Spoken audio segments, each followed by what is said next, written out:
नमस्कार दोस्तों, बिहार से एक बहुत बड़ी खबर सामने आ रही है। पटना का मुन्ना चक इलाका, जहां हजारों छात्र अपनी आंखों में सुनहरे भविष्य के सपने लेकर आते हैं, लेकिन 6 जनवरी की उस काली रात ने एक ऐसी कहानी लिखी जिसने पूरे बिहार को झकझोर दिया। एक होनहार बेटी जो डॉक्टर बनने आई थी, आज वो सिर्फ एक पुलिस केस फाइल बनकर रह गई है। 6 दिन अस्पताल में जिंदगी की जंग और फिर मौत। पुलिस कहती है सुसाइड, परिवार कहता है मर्डर। सच क्या है? आज की इस विशेष रिपोर्ट में हम उन पन्नों को पलटेंगे जिन्हें दबाने की कोशिश की जा रही है। हम बात कर रहे हैं बिहार के औरंगाबाद की एक मासूम सी लड़की, काजल कुमारी। पिता का नाम अजय कुमार सिंह, उम्र लगभग 19 से 20 वर्ष। वह एक मध्यम वर्गीय परिवार की लड़की थी जो पटना में रहकर नीट की तैयारी कर रही थी। वह पटना के चित्रगुप्त नगर स्थित एक प्राइवेट गर्ल्स हॉस्टल में रहकर कोचिंग कर रही थी। 6 जनवरी की शाम हॉस्टल के कमरे का दरवाजा बंद था। जब काफी देर तक कोई हलचल नहीं हुई तो दरवाजा खोला गया। अंदर छात्रा बेसुध पड़ी थी। आनन फानन में उसे निजी अस्पताल ले जाया गया। डॉक्टर ने बताया कि छात्रा कोमा में है, शरीर में हलचल नहीं थी। पुलिस को सूचना दी गई। पुलिस कमरे की तलाशी लेती है और वहां से शुरू होता है थ्योरी का खेल। कमरे से नींद की गोलियों के रैपर मिलते हैं। पुलिस के लिए यह ओपन एंड शट केस था। एक छात्रा जिसने पढ़ाई के दबाव में जान देने की कोशिश की, लेकिन क्या यह इतना सीधा था? 11 जनवरी को छात्रा की मौत हो गई। जैसे ही शव बाहर आया, परिजनों का सब्र कबाड़ टूट गया। पिता का कहना है कि मेरी बेटी कमजोर नहीं थी, उसके शरीर पर नीले निशान थे।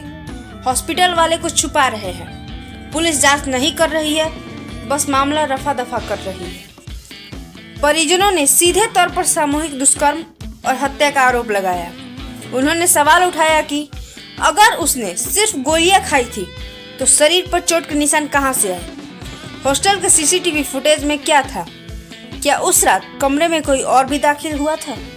उसके पिता और परिजनों का कहना है कि काजल पढ़ने में बहुत होनहार थी और डॉक्टर बनकर परिवार का नाम रोशन करना चाहती थी।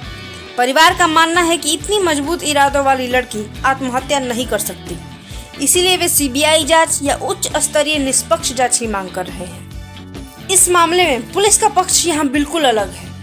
एसएसपी पटना के मुताबिक छात्रा के मोबाइल की फॉरेंसिक जांच में चौंकाने वाले तथ्य मिले हैं। उसकी सर्च हिस्ट्री में पेनलेस डेथ और नींद की गोलियों के असर के बारे में खोजा गया था। पुलिस ने एक युवक को भी हिरासत में लिया है जिससे छात्रा की लगातार बातचीत होती थी। पुलिस इसे प्रेम प्रसंग और मानसिक तनाव से जोड़कर देख रही है। पोस्टमार्टम की शुरुआती रिपोर्ट कहती है कि मौत का कारण जहर या ओवरडोज हो सकता है, लेकिन दुष्कर्म की पुष्टि नहीं हुई है। अब सारा मामला दारोमदार विश्रा रिपोर्ट पर है।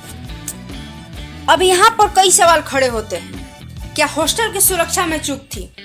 क्या पुलिस ने परिजनों के आरोप पर उतनी ही गंभीरता से जांच की जितनी सुसाइड थ्योरी पर? क्या नीट जैसी परीक्षाओं का दबाव बच्चों को मौत की नींद सुला रहा है, या इस मौत के पीछे कोई और चेहरा है?